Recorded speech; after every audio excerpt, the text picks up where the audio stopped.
Hello everyone, I am Nikita Gupta and today we are going to start our biochemistry's unit first chapter bioenergetics. So हम क्या start करेंगे आज bioenergetics. As the name indicate, जैसे कि आपको नाम से पता चल रहा है कि bio plus energetics. Bio means living system और एनर्जेटिक्स मीन्स कि उसमें कैसे एनर्जी का फ्लो हो रहा है. So basically bio energetics means क्या कि एक ऐसा सिस्टम जिसमें हम क्या स्टडी करेंगे कि कैसे एक लिविंग सिस्टम के अंदर एनर्जी का फ्लो हो रहा है, उसे क्या बोलेंगे bio energetics. So let's move on the chapter.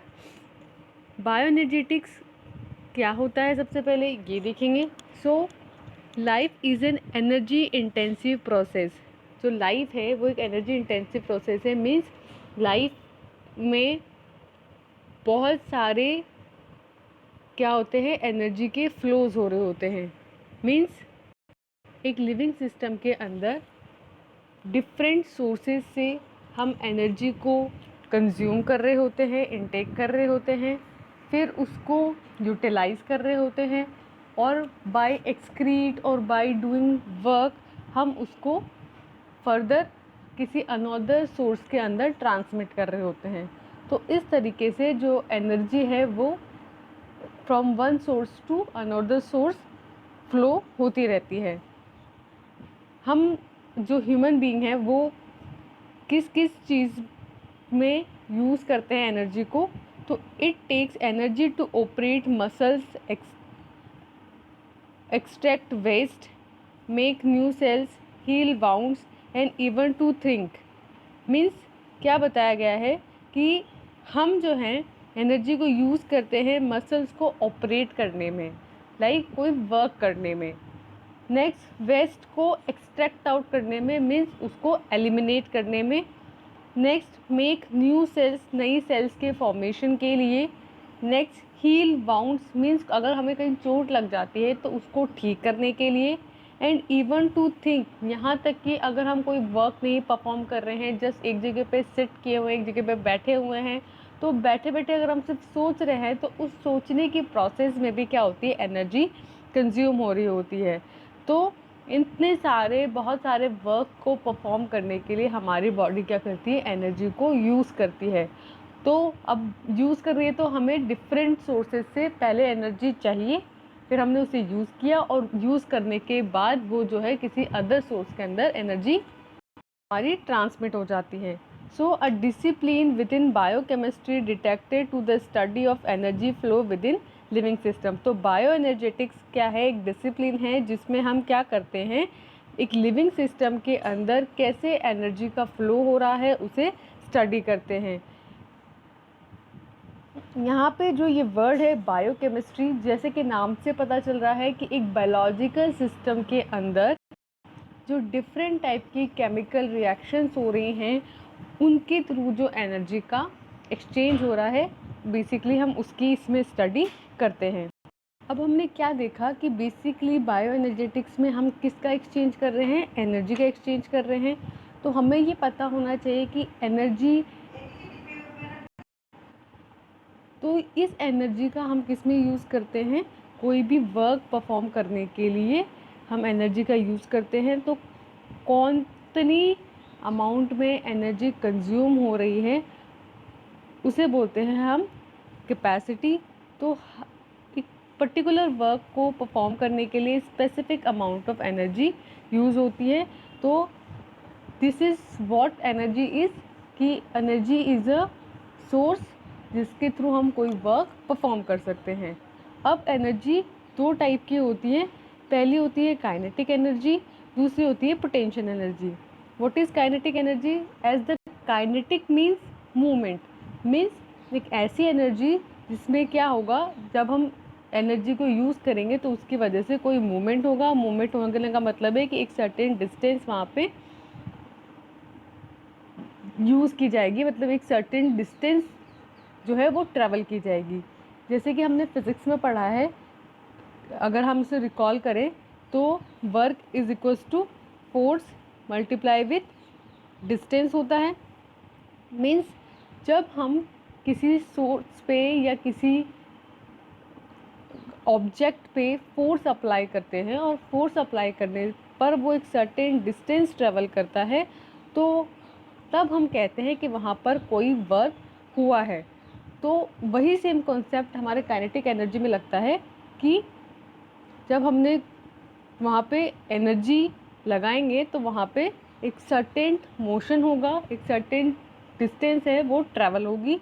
Where as जो हमारा पोटेंशियल एनर्जी होती है उसमें इस तरह की कोई भी डिस्टेंस जो है वो ट्रैवल नहीं करती है। पोटेंशियल जो होता है उसमें हम एक ऑब्जेक्ट है उस पर फोर्स लगा रहे हैं लेकिन कोई भी डिस्टेंस वहाँ पे ट्रैवल नहीं होती है। जैसे कि थिंकिंग में क्या होता है कि हम वहाँ पे एक सर्टेन जगह पे बैठ करके सिर्फ सोच रहे होते हैं, वहाँ हम एक्चुअल में कोई डिस्टेंस वहाँ पे ट्रैवल नहीं कर रहे होते हैं, लेकिन उस थिंकिंग के प्रोसेस में भी क्या हो रहा है, एनर्जी कंज्यूम हो रही होती है।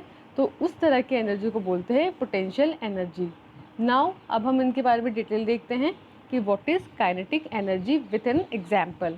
So energy in the process of doing work, जब हम किसी काम को करने के लिए उसमें एनर्जी लगती है तो उसे क्या बोलते हैं, काइनेटिक एनर्जी बोलते हैं। ये जो एनर्जी है इसकी वजह से क्या होता है, मोशन होता है, इसलिए इसे क्या बोलते हैं, एनर्जी ऑफ मोशन। किसी भी मोशन जो हुआ है उस मोशन के होने के लिए जो एनर्जी लगती है उसे बोलते हैं काइनेटिक एनर्जी। इसके अंदर तो बेसिक एग्जांपल्स आते हैं। पहला है heat and second is light energy. So जैसे अगर हीट है तो आप नोटिस करेंगे कि हीट जो होती है एक पर्टिकुलर जगह पे प्रोड्यूस हो रही होती है, लेकिन एक सर्टेन डिस्टेंस तक आप उस हीट की इंटेंसिटी को फील कर सकते हैं। दैट मीन्स कि जो हीट है वो एक सर्टेन डिस्टेंस ट्रेवल कर रही है। तो यहाँ पे जो ये हीट है वो भी किस तरीके के एनर्जी का एग्जाम्पल हुआ, काइनेटिक एनर्जी का एग्जाम्पल हुआ। और सेकंड अगर हम बात करें लाइट एनर्जी की, तो एज यू नो कि सन से क्या आती है, लाइट आती है, और कहाँ तक आती है, हमारे अर्थ तक आती है। तो जो वो लाइट है वो क्या करती है, एक certain distance in various kilometres वो ट्रैवल करती है।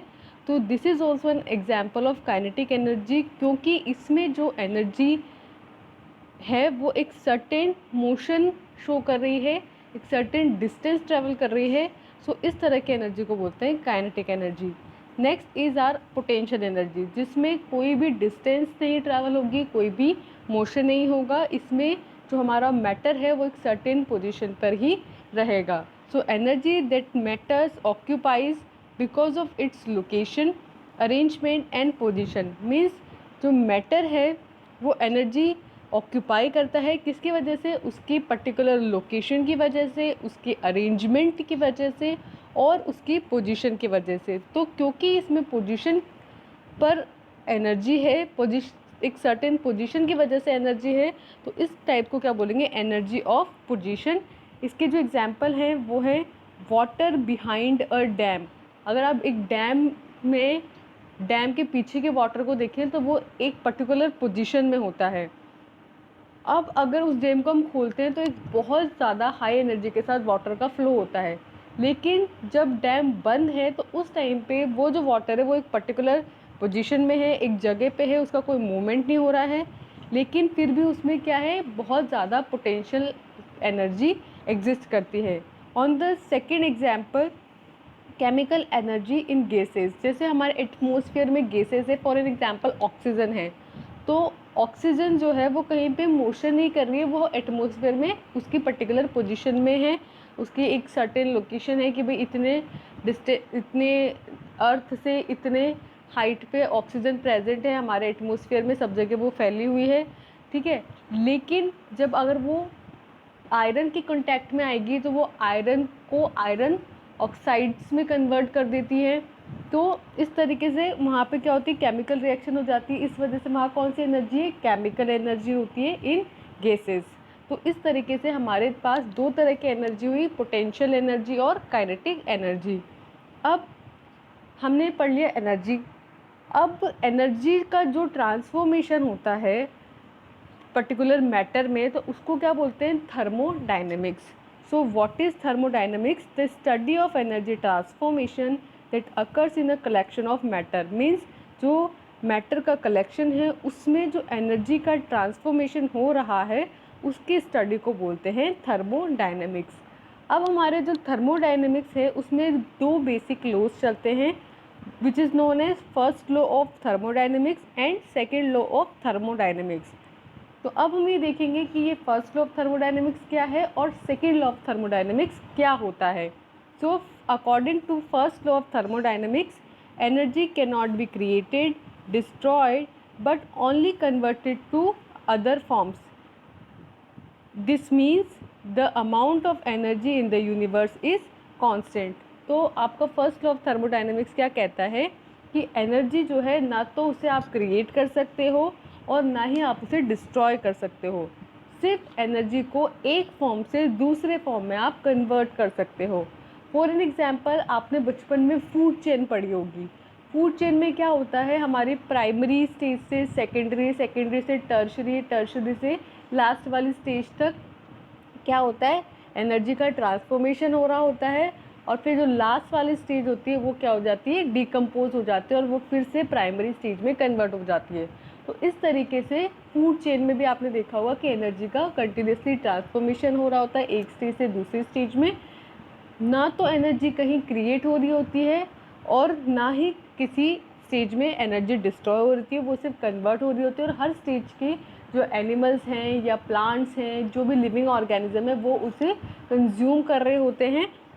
तो इस तरीके से जो पूरे यूनिवर्स है उसकी जो एनर्जी है वो एक कांस्टेंट है, एक determined and definite amount of energy universe में प्रेजेंट है जो एक सोर्स से दूसरे सोर्स में ट्रांसफ़र होती रहती है। So this is said by first law of thermodynamics. Where is जो सेकेंड लॉ ऑफ थर्मोडायनेमिक्स था वो इसके कॉन्ट्राइंडिकेटरी था, जिसने ये कहा कि all energy transformations are insufficient because every reaction resulted in increase in entropy and loss of unusable energy as a heat. Means second law ने ये कहा कि जब एक एनर्जी सोर्स से दूसरी एनर्जी सोर्स में एनर्जी का ट्रांसफॉर्मेशन हो रहा होता है, ये आपका एक एनर्जी सोर्स है और ये दूसरा एनर्जी सोर्स है, इससे जब इसमें एनर्जी का ट्रांसफॉर्मेशन हो रहा होता है तो वो सफिशेंटली नहीं होता है।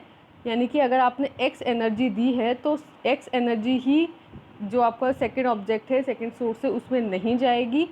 इस एक्सचेंज के टाइम पे थोड़ा सा एनर्जी का लॉस होगा due to increase in entropy. तो एंट्रोपी में इंक्रीज़ होगा। एंट्रोपी मीन्स जो पर्टिकुलर आपका सिस्टम है उसमें एक डिसऑर्डर होगा, डिस्टर्बेंस होगा, जिसको बोला है हमने एंट्रोपी। और उस डिस्टर्बेंस की वजह से कुछ अमाउंट ऑफ एनर्जी जो है वो लॉस होगा एज इन हीट।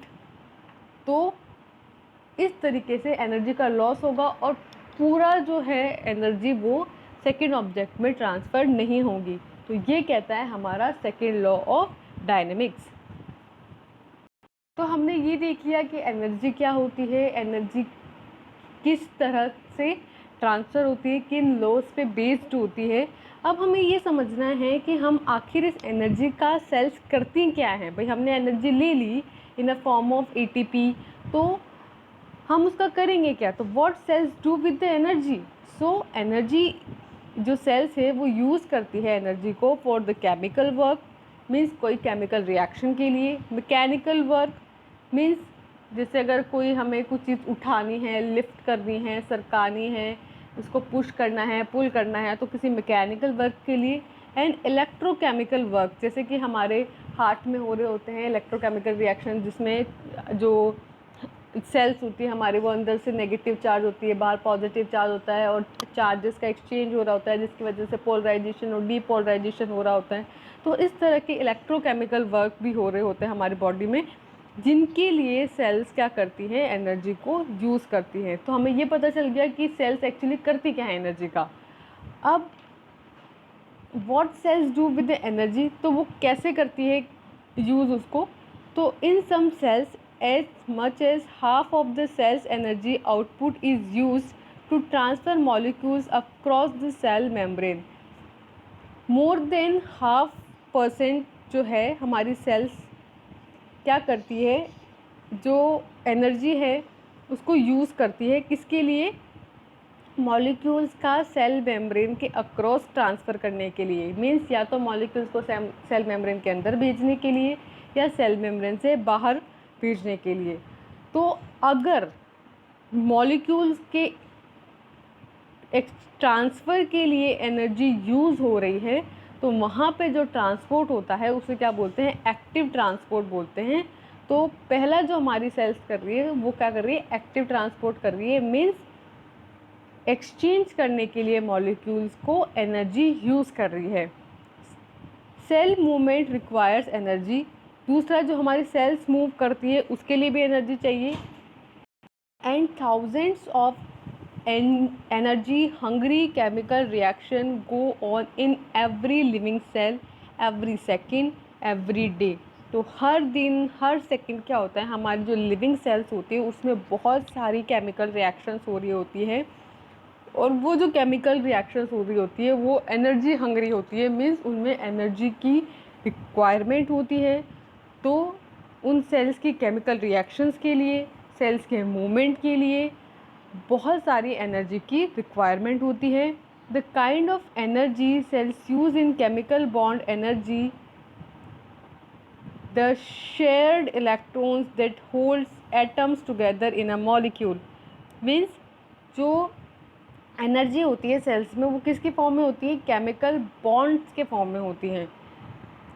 और केमिकल बॉन्ड्स में क्या होते हैं, इलेक्ट्रॉन्स की शेयरिंग होती है और इलेक्ट्रॉन्स किसने होल्ड किए होते हैं, एटम्स ने होल्ड किए होते हैं मॉलिक्यूल के अंदर।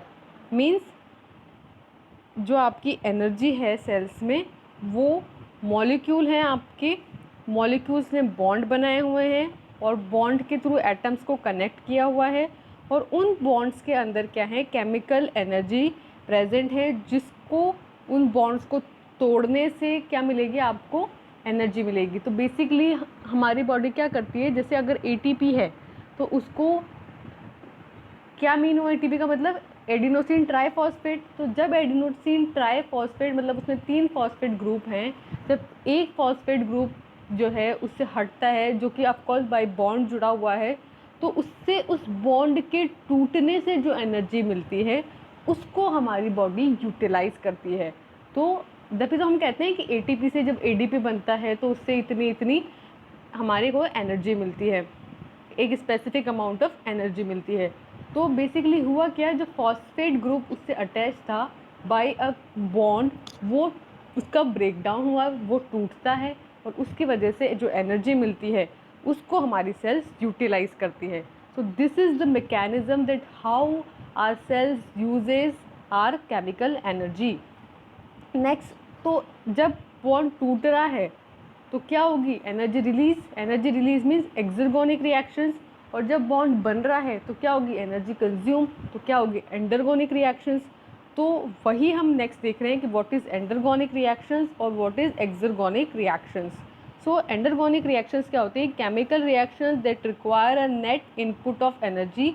मीन्स ऐसी केमिकल रिएक्शंस जिसमें एनर्जी जो है वो इनपुट होता है उसका, उसको एनर्जी को लिया जाता है। फॉर एन एग्जांपल फोटोसिंथेसिस, क्योंकि फोटोसिंथेसिस में क्या करते हैं, जो एटमॉस्फेयर की CO2 है और जो वाटर है, सनलाइट है, ठीक है, क्लोरोफिल एक जगह है पर्टिकुलर, वहाँ पे क्या होता है, ये बॉन्ड्स बनते हैं, CO2 और वाटर के बॉन्ड्स बनते जाते हैं और क्या बनता है, एक बड़ा मॉलिक्यूल जो कार्बोहाइड्रेट मॉलिक्यूल है वो बनता है।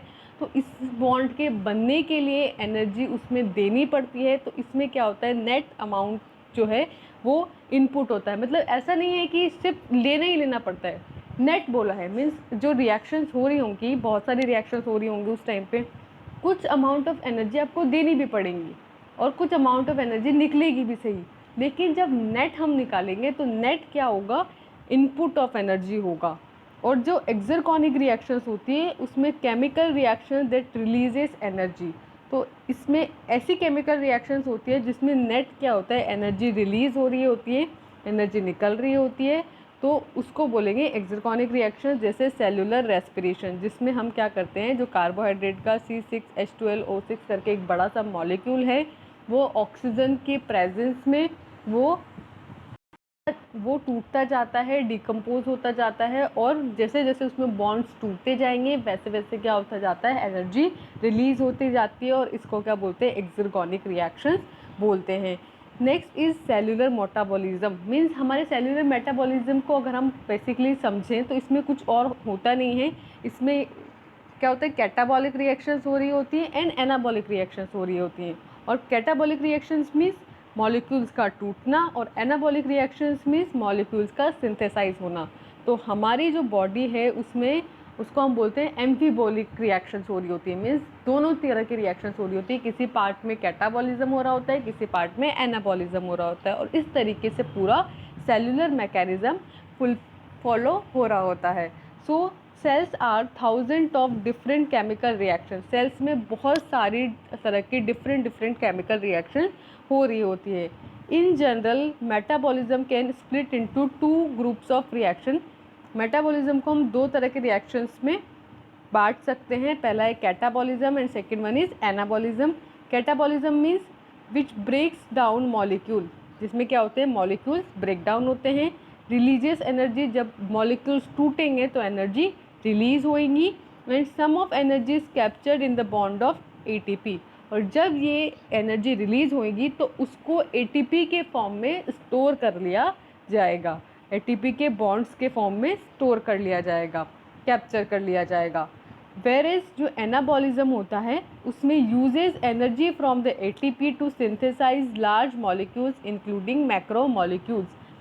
जो एनाबॉलिज्म होता है उसमें जो एनर्जी है in the form of ATP उसको यूज़ किया जाता है लार्ज मॉलिक्यूल्स के सिंथेसिस में, इंक्लूडिंग मैक्रो मॉलिक्यूल्स। तो मैक्रो मॉलिक्यूल्स के सिंथेसिस में उसको यूज़ किया जाता है, बड़े बड़े मॉलिक्यूल्स उससे बनाए जाते हैं, और इस प्रोसेस को बोलते हैं एनाबॉलिज्म। तो इस तरीके से एक लिविंग सिस्टम के अंदर कैटाबॉलिज्म और एनाबॉलिज्म की प्रोसेस इन अ कंटिन्यूस वे चलती रहती है। Next is anabolic pathway, means कैसे जो हमारी बॉडी है उसमें बड़े बड़े जो मॉलिक्यूल्स हैं वो सिंथेसाइज हो रहे होते हों। So metabolic reactions which consume energy यानी कि endergonic to build complicated molecule from simple compounds are known as anabolic pathway. Means anabolic pathway में क्या हो रहा होता है, सिंपल कंपाउंड से कॉम्प्लिकेटेड कंपाउंड बन रहे होते हैं by using energy, and this reactions are known as anabolic reactions, and this pathway के थ्रू ये anabolic reactions होंगी उनको बोलेंगे anabolic pathway। Next one is catabolic pathway. तो अगर ऐसी केमिकल रिएक्शंस जिनमें उल्टा होगा, मतलब बड़े मॉलिक्यूल से छोटे मॉलिक्यूल बनेंगे और जो एनर्जी है वो इनपुट होने की जगह, लगने की जगह रिलीज होंगे, तो उसको क्या बोलेंगे, कैटाबॉलिक बोलेंगे। So metabolic reactions which releases energy means exergonic by breaking down complex molecules in a simple compounds, जिसमें एनर्जी रिलीज होती है, ब्रेक डाउन होती है, और कॉम्प्लेक्स मॉलिक्यूल से सिंपल मॉलिक्यूल्स बनते हैं। एक बड़े मॉलिक्यूल से छोटे मॉलिक्यूल्स बनते हैं। बहुत ऑब्वियस सी बात है, बड़े मॉलिक्यूल्स मीन्स में ज़्यादा बॉन्ड्स होंगे, वो बॉन्ड्स टूटेंगे और छोटे छोटे मॉलिक्यूल्स बनाएंगे, और उन बॉन्ड्स के टूटने से क्या होगी, एनर्जी रिलीज होगी, और उस एनर्जी को sometimes in a form of ATP store कर लिया जाता है, एंड समटाइम्स उसको कंज्यूम कर लिया जाता है किसी भी वर्क को परफॉर्म करने के लिए। Next is what is ATP. अब हम बार बार जिक्र कर रहे हैं एटीपी एटीपी एटीपी, तो हमें पता होना चाहिए कि एटीपी क्या होता है, एटीपी के क्या क्या कंपोनेंट्स होते हैं। So what is ATP, as you know ATP means adenosine triphosphate. तो एटीपी जो है वो है एक यूनिवर्सल एनर्जी कैरियर, मीन्स ये एक ऐसा कैरियर है जो एनर्जी को कैरी करता है, और ये यूनिवर्सल है, मीन्स सब तरह के प्लांट्स और एनिमल्स और सारे लिविंग क्रिएचर्स में ये सोर्स ऑफ एनर्जी की फॉर्म में प्रेजेंट होता है। Most cell possess use the same energy source, the rechargeable energy carrier adenosine triphosphate means ATP. बहुत सारी सेल्स जो होती हैं वो सेम एनर्जी सोर्स को यूज़ करती है, और यूज़ करती है as a rechargeable energy carrier, और वो कैरियर क्या है, एडिनोसिन ट्राइफॉस्फेट है। इसके कंपोनेंट्स क्या हैं, adenine, ribose and phosphate group. इसमें एडिनोसिन जो है एक नाइट्रोजनियस बेस है, राइबोज एक 5 कार्बन शुगर होती हैं, और इसमें phosphate group as a chain of 3, क्योंकि ट्राइफॉस्फेट बोला है यानी 3 फॉस्फेट के group in a chain form present होते हैं। तो इस तरीके से इन तीनों को मिलाकर क्या बनता है, एटीपी बनता है। तो ये है हमारा एटीपी। अब हमें ये पता चल गया कि एटीपी क्या होता है। अब हमें ये पता करना है कि एटीपी करता क्या है और कैसे करता है। तो हाउ डज एटीपी वर्क्स, कैसे करता है। तो पहला तो हमारा सवाल है कि करता क्या है, तो उसका जवाब है कि एनर्जी कैरियर है और एनर्जी को कैरी करता है। करता कैसे है, तो इसमें क्या होते हैं, फॉस्फेट ग्रुप्स होते हैं। जैसे हमने बोला ट्राइफॉस्फेट मीन्स 3 फॉस्फेट ग्रुप होते हैं, are held to each other by very high energy chemical bonds. तो बहुत हाई एनर्जी के बॉन्ड्स होते हैं और आपस में एक चेन की फॉर्म में इसमें प्रेजेंट होते हैं।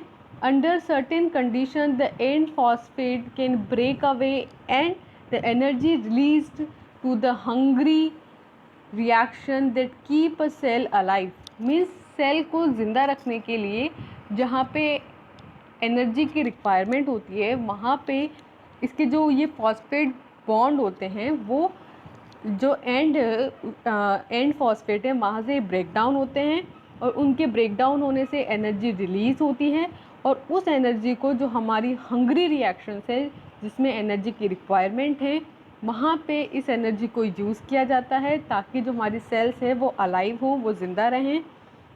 तो इस तरीके से पहला तो हमारा एटीपी ने इस तरीके से काम किया। दूसरा क्या करेंगी कि when the end phosphate is release, क्योंकि हमने कहा 3 फॉस्फेट है, ये हमारा एडिनोसिन है, उससे राइबोज जुड़ा है और उससे 3 फॉस्फेट ग्रुप हमारे प्रेजेंट है। एक फॉस्फेट निकल गया तो अब क्या बचे, 2 फॉस्फेट ग्रुप बचे, तो एडिनोसिन डाइफॉस्फेट रह गया हमारा। अब जब हमारा एंड फॉस्फेट रिलीज हो गया तो what is left is ADP, adenosine diphosphate, 2 phosphate वाला।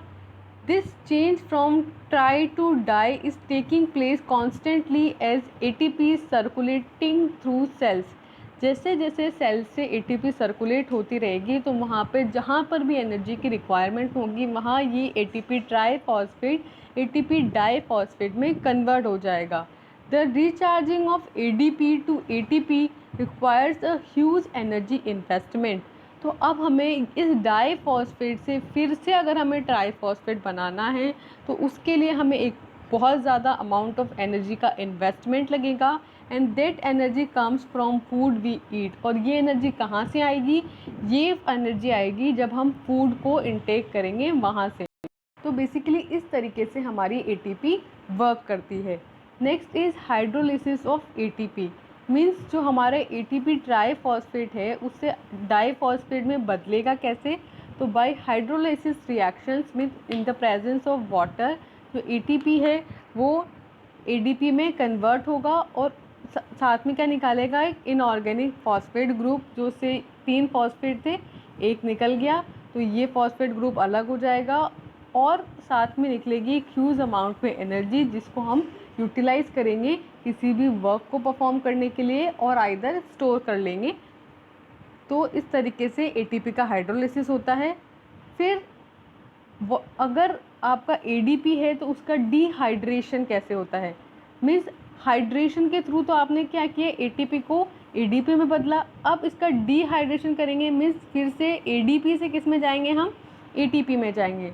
तो वो प्रोसेस कैसे होगा कि ये आपका एडिनोसिन है, ये आपके राइबोज शुगर है, ठीक है, और ये 3 फॉस्फेट ग्रुप है वो हाई एनर्जी के बॉन्ड्स हैं, ठीक है। अब जब एडिनिन राइबोज से मिलेगा तो बनेगा एडिनोसिन, फिर इसमें जब एक फॉस्फेट बने जुड़ेगा तो बनता है एडिनोसिन मोनोफॉस्फेट, जब 2 फॉस्फेट ग्रुप जुड़ते हैं तो बनता है एडिनोसिन डाइफॉस्फेट, और जब 3 फॉस्फेट ग्रुप जुड़ते हैं तो उसका बनता है एडिनोसिन ट्राइफॉस्फेट। तो इस तरीके से हमारा एटीपी का फॉर्मेशन होता है। इसके डिहाइड्रेशन होने का मतलब है कि वाटर का रिलीज़ होके यहाँ तो कंज्यूम हुआ था, अब अगर वाटर का रिलीज़ होगा तो क्या होगा, एडीपी से फिर से एटीपी बनेगा। सो इस तरीके से एटीपी एडीपी में कन्वर्ट होकर के एनर्जी सोर्स का काम करता है। तो हमने कहा कि जब हमारा एडीपी होता है उसे हमें फिर से एटीपी में बदलना है, तो उसके लिए एनर्जी रिक्वायरमेंट होगी, और वो एनर्जी कहाँ से मिलेगी? फूड से मिलेगी। फूड में हम क्या लेंगे? कार्बोहाइड्रेट लेंगे। तो कार्बोहाइड्रेट यहाँ पे क्या करेगा? As an energy source work करेगा। तो कैसे कार्बोहाइड्रेट एनर्जी सोर्स का वर्क करता है वो देखेंगे अब हम, कि the stored sugar which is glycogen is broken down to glucose when needed. जब ज़रूरत होती है हमारी बॉडी की सेल्स को एनर्जी की, तो स्टोर फॉर्म में हमारी शुगर क्या है? ग्लाइकोजन। वो किस में कन्वर्ट होती है? ग्लूकोज में।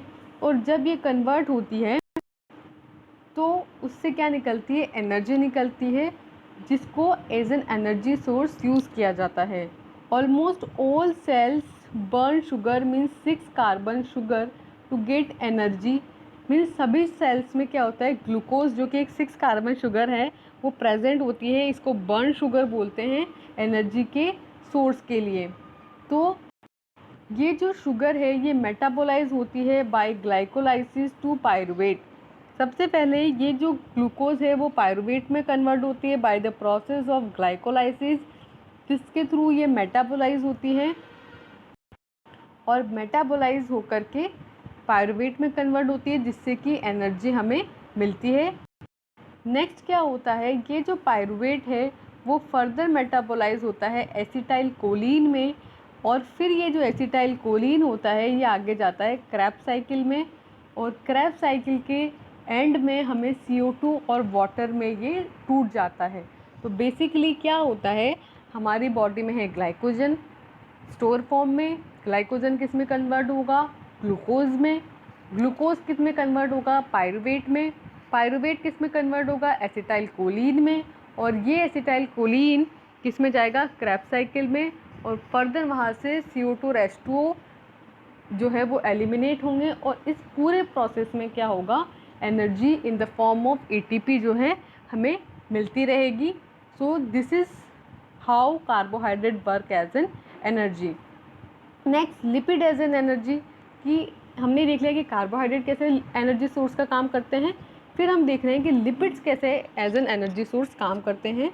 तो stored fat triglycerides are broken into fatty acids and glycerol.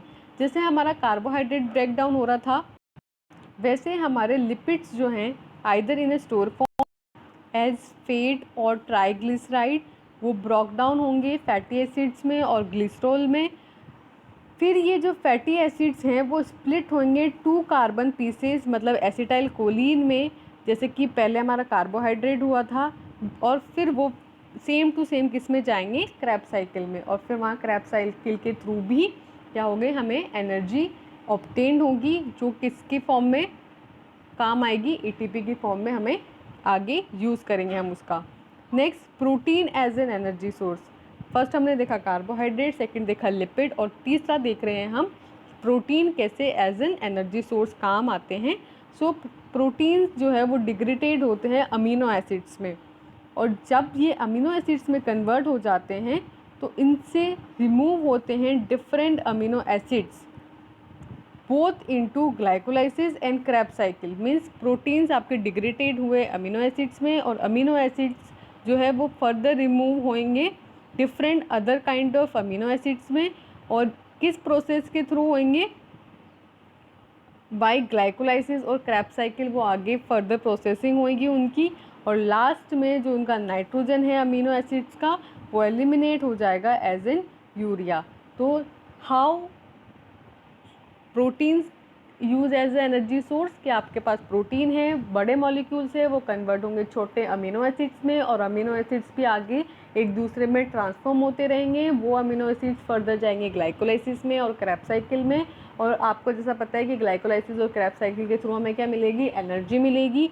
और लास्ट में जब हमारे सारे प्रोसेस के थ्रू ये कैरी ऑन हो जाएगा प्रोटीन, तो फिर इसमें जो नाइट्रोजन प्रेजेंट है वो बाय यूरिया साइकिल क्या हो जाएगा? एलिमिनेट हो जाएगा।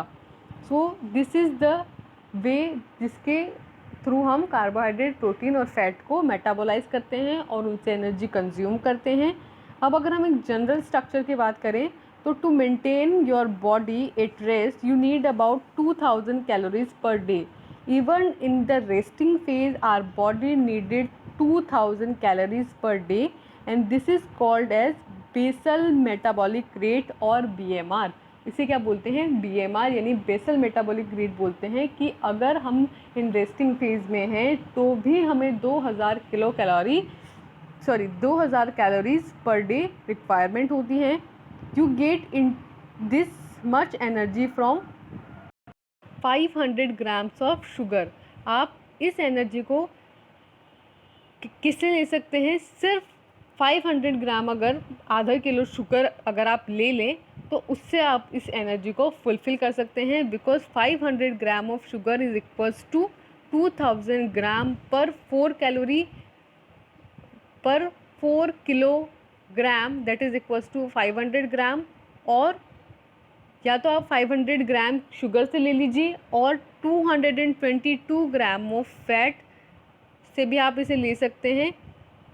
मीन्स इस 2000 किलो कैलोरी की जो हमारी नीड है उसे फुलफ़िल करने के लिए आप 500 ग्राम शुगर और 222 ग्राम ऑफ फैट से इसे फुलफ़िल किया जा सकता है.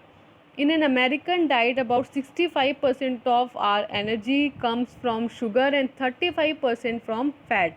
Means अगर हम अमेरिकन डाइट की बात करें तो वो लोग क्या करते हैं, 65% मतलब जो हमें चाहिए 2000 किलो कैलोरी उसका 65% तो लेते हैं कार्बोहाइड्रेट से और 35% लेते हैं फैट से.